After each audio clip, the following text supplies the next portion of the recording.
History of my oldest ancestors of whom I am very proud.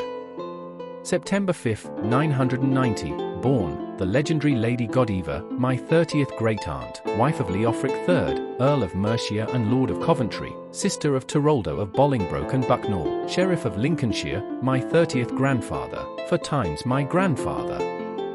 Lady Godiva, called Godiva of Bucknall, born on September 5, 990, and died on September 10, 1067, was the daughter, probably, of Mercius of Bolingbroke, Lord of Bucknall, Earl of Ancient Mercia.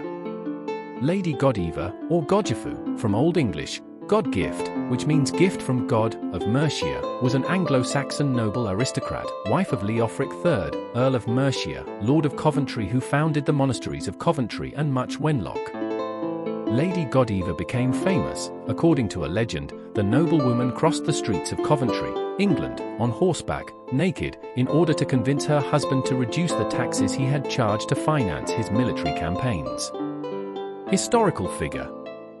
Lady Godiva was the wife of Leofric III, Earl of Mercia and Lord of Coventry, and was the sister of Tyroldo of Bolingbroke and Bucknall, Sheriff of Lincolnshire, my 30th grandfather, for times my grandfather.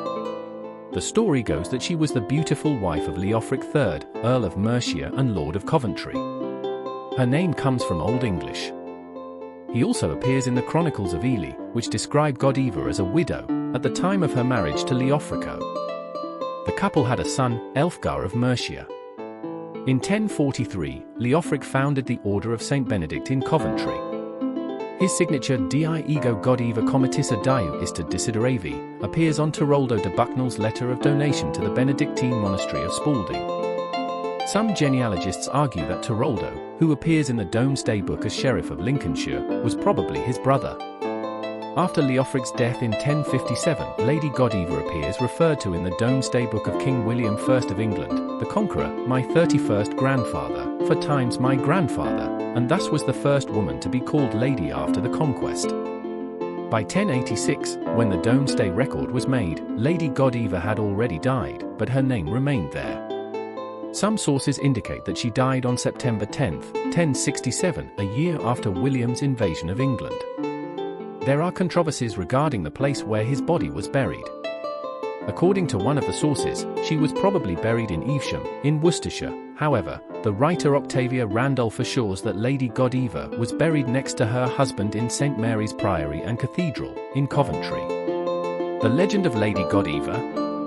Legend has it that the beautiful Lady Godiva was touched by the situation of the people of Coventry who suffered from the high taxes established by her husband. Lady Godiva appealed several times to her husband, who stubbornly refused to lower taxes. Finally, tired, he pretended to fulfill her request, on condition that she ride naked through the streets of Coventry. Lady Godiva agreed to keep her word and walked through the city, dressed only in her long hair. The husband kept his promise and cut the high taxes. Leofrico ordered all the city's residents to lock themselves in their homes until it passed. Legend has it that only one person dared to look at it, and he became blind as a result.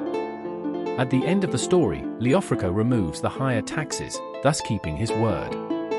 The earliest form of the legend tells of Lady Godiva passing through the market at Coventry, while the people were gathered, observed only by 2 knights. This version is narrated in Flores Historiarum by Roger de Wendover, died 1236, a somewhat naive collector of stories. It is generally believed that the part regarding Lady Godiva's long hair is part of the legend, added later.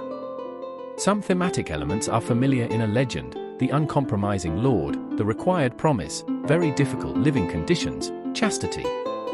One element, on the other hand, is unusual at the time: the power and independence of an Anglo-Saxon widow of high nobility. Another theory says that Lady Godiva's nudity would be symbolic, represented by the lack of adornments and precious jewelry, marks of the nobility to which she belonged. In any case, there are no traces of the story in sources contemporary with Lady Godiva. This, combined with Coventry's peculiarities, makes the story question a little about the legend's veracity requirements. Family and descent. From the marriage of Lady Godiva to Leofric III, Earl of Mercia and Lord of Coventry, was born Alfgar, Earl of Mercia, married Ealfgifu, or Elgiva, of Saxony.